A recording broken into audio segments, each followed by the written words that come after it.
Alléluia, shalom, shalom. Vous qui êtes bénis du Très-Haut, Dieu vous a accordé une bonne fois pour toutes les signes de son amour. Observe bien, bien-aimé, que tu as la respiration, le bombant et l'être. Tu peux manger avec appétit, lever les mains en l'air, les pieds aussi agiles qu'un veau bondissant sur des prairies. Tu n'as pas connu d'insomnie, ni un sommeil agité, aucun démon ni sorcier, et même pas un jeteur de mauvais sort n'a pu troubler ton sommeil ni ta journée.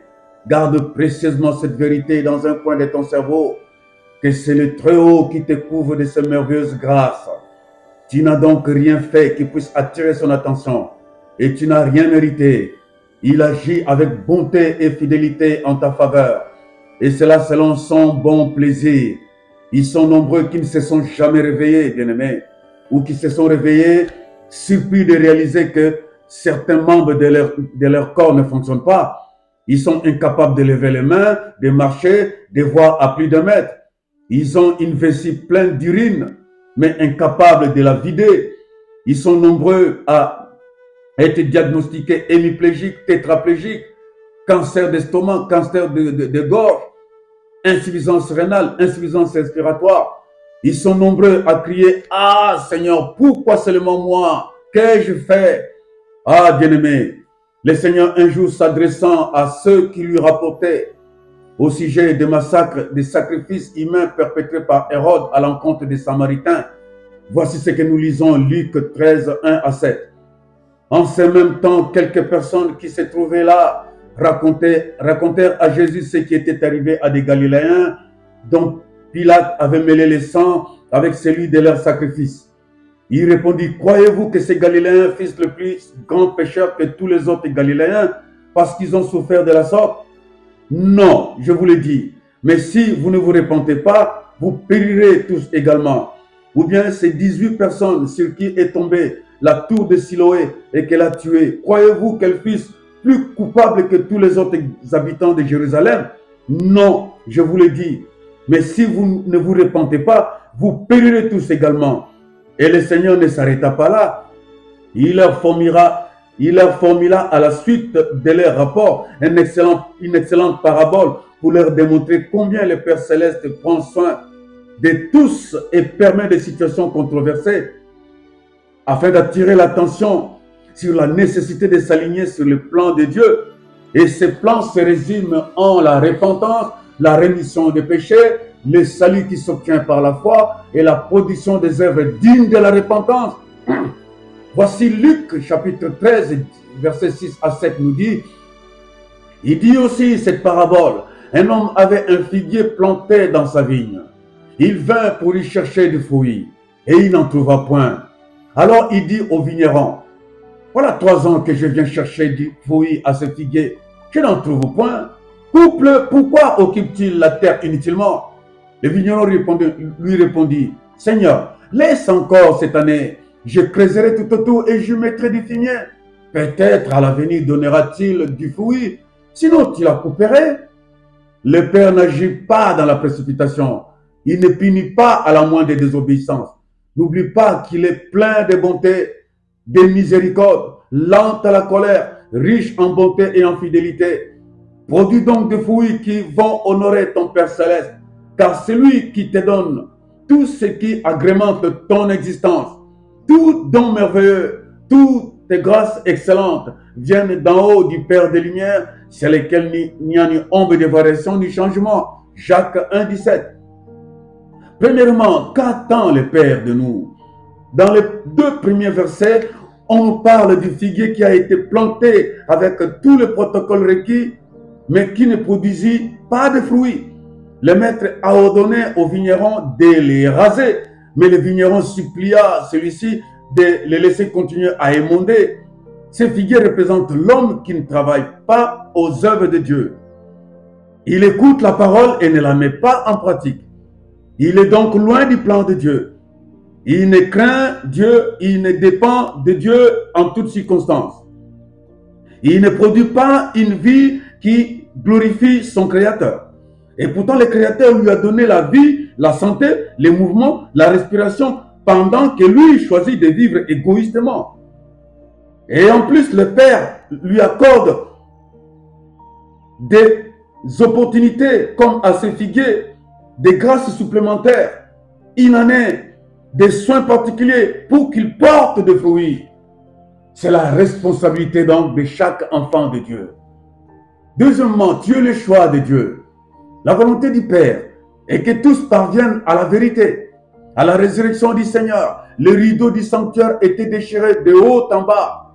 Matthieu chapitre 27, 50 à 51. Cela s'entend, le sanctuaire qui jadis était le domaine réservé du souverain sacrificateur fils d'Aaron, seul habilité à y accéder, devrait pouvoir accueillir désormais tout pécheur repentant de tout peuple, de toute langue, de toute nation, de toute race, qui reçoit en lui la vie de Christ. Il est donc justifié, lavé dans le sang de Jésus et devient donc participant à la nature divine. Il est à cet effet conduit par le Saint-Esprit et est le représentant de Dieu, l'ambassadeur du Christ, avec un style de vie qui le distingue du commun des mortels. Il est donc censé porter beaucoup de bons fruits. Voici Jésus dit, ce n'est pas vous qui m'avez choisi, mais moi je vous ai choisi et je vous ai établi afin que vous alliez et que vous portiez du fruit et que votre fruit demeure, afin que ce que vous demanderez au Père en mon nom, il vous le donne. Si telle est la vérité, pourquoi on s'appuie sur la grâce plutôt que sur le dispensateur de la grâce? Ils sont nombreux qui prennent la grâce comme une opportunité à saisir pour leur propre gloire, leur propre intérêt. Sachez que le Seigneur ne se répand pas de ses dons ni de ses appels. Lorsque la grâce ne trouve pas de fruits de l'humilité, de l'obéissance et de la soumission aux Saintes Écritures, elle, la grâce, devient ténèbres. Elle attire des esprits de contrefaçon. L'ennemi ne t'arrachera pas la connaissance des Écritures, mais ta vie sera non salée et sans impact. Tu seras comme un bâtisseur de maison utilisant du matériel combustible et inflammable tel que la paille, du foin, du bois, du bambou. Un bâtisseur qui zappe les avis techniques de son architecte. C'est cela, l'homme qui ne craint pas l'Éternel. Voici notre bâtisseur modèle. Combien il était collé à son architecte, aligné parfaitement sur le plan ordonné du Père Céleste, son architecte. Pourtant, le Fils de Dieu était égal à Dieu. Bien sûr que Philippiens, chapitre 2, versets 5 à 7, nous l'explicite le mieux. Voici, il est écrit, « Ayez en vous les sentiments qui étaient en Jésus, lesquels existant en forme de Dieu, n'a point regardé comme une proie à arracher d'être égal avec Dieu, mais s'est dépouillé lui-même en devenant semblable aux hommes et ayant paru comme un simple homme. Il s'est humilié lui-même, se rendant obéissant jusqu'à la mort, même jusqu'à la mort de la croix. Et c'est pourquoi Dieu l'a souverainement élevé et lui a donné un nom qui est au-dessus de tout nom, afin qu'au nom de Jésus, tout genou fléchisse, dans le ciel, sur la terre, sous la terre, et que toute langue confesse que Jésus-Christ est Seigneur à la gloire du Père. Voyez, bien-aimés, notre modèle est source de notre grâce et celui qui a produit des fruits qui demeurent. Jésus, par sa soumission, son obéissance, son humilité, a produit une nation sainte, l'Église qui est son corps, un peuple de la race royale, des sacrificateurs exerçant un sacerdoce royal. Et le Père lui a rendu témoignage, et au début de son apostolat terrestre, et à la fin de son apostolat, il s'écria, « Celui-ci est mon Fils bien-aimé, l'objet de toute mon affection, écoutez-le. » Matthieu 17, 5.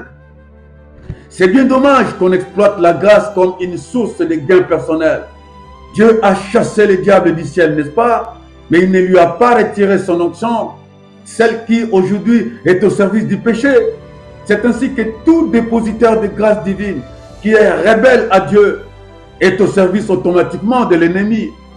Ensuite, les miracles, la prospérité, les moments de gloire ne sont pas forcément des indicateurs d'une parfaite relation avec le Père, loin de là.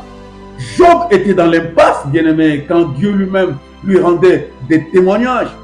Jésus dit, plusieurs me diront, Seigneur, Seigneur, n'ai-je pas prophétisé en ton nom, fait des miracles, chassé des démons en ton nom?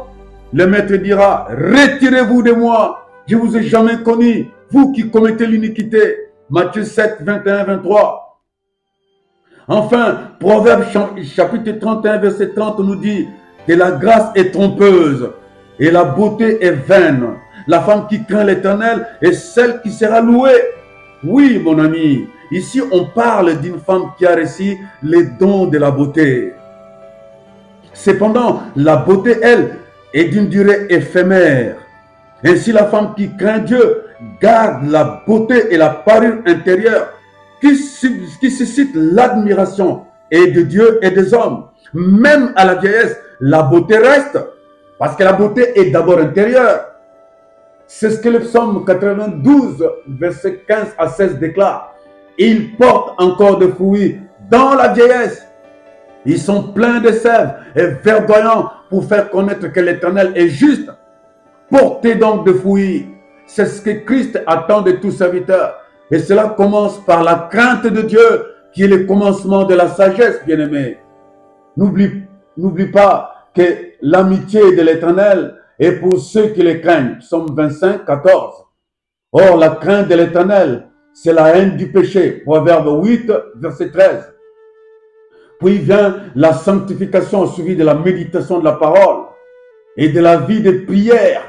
Les restes, c'est l'œuvre du Saint-Esprit. Car c'est l'Éternel qui produit en nous le vouloir et le faire selon son bon plaisir. Et à ce niveau, quelqu'un pourra dire que ce n'est plus moi qui vis, c'est Christ qui vit en moi. Ce message peut paraître acide, amer et répugnant pour une génération de serviteurs habitués à jongler entre la gloire du monde, la célébrité, le haut standing de vie qui s'ensuit d'une part, et l'obéissance, la soumission à la parole de Dieu de l'autre. Et quand vient le temps de passer le flambeau, ce leader est succédé par un de ses fils qui reproduira le même schéma. Ma prière et mes pensées vont spécialement vers des hommes de Dieu qui exercent leur ministère, toujours soucieux de garder une bonne conscience, une bonne réputation et une base doctrinale telle que nos pères, à l'origine du réveil, nous l'ont transmise et qui a généré beaucoup de bons fruits consommés à travers le monde jusqu'à ce jour. La RDC, pays au cœur de l'Afrique, a vocation à exercer le leadership dans tous les domaines. Et je vous apprendrai, tout le monde le sait, y compris l'embrasement de l'évangile avant le retour de notre Seigneur. Mais avec quels serviteurs? En tout cas pas avec des mercenaires, ceux qui bossent pour leur propre gloire et qui ne font aucune différence entre ce qui est saint et ce qui est profane, ce qui est vil, souillé et ce qui est pur, ce qui est du monde et ce qui est du ciel. Bien-aimés, il ne me reste plus qu'à prier pour vous. Répétez ces prières après moi, s'il vous plaît. Père Céleste, tu m'as accordé en ce jour la grâce abondante. Mais ce que tu attends de moi, c'est de porter des fruits qui honorent ton nom. Père suprême, je ne suis pas digne de porter ta gloire. Et quand je porterai beaucoup de fruits, cela me vaudra la bonne réputation et le bon parfum. Et cela me suffit, Seigneur. La bonne réputation et le bon parfum devant Dieu et aux yeux de mes semblables. Il faut que tu croisses et que je m'abaisse. Qu'il en soit ainsi tout le restant de mes jours. Au nom du Seigneur Jésus-Christ de Nazareth. Amen, amen, amen. Bien-aimés, prochaine vidéo dans 15 jours. Que le Seigneur vous bénisse. Alléluia.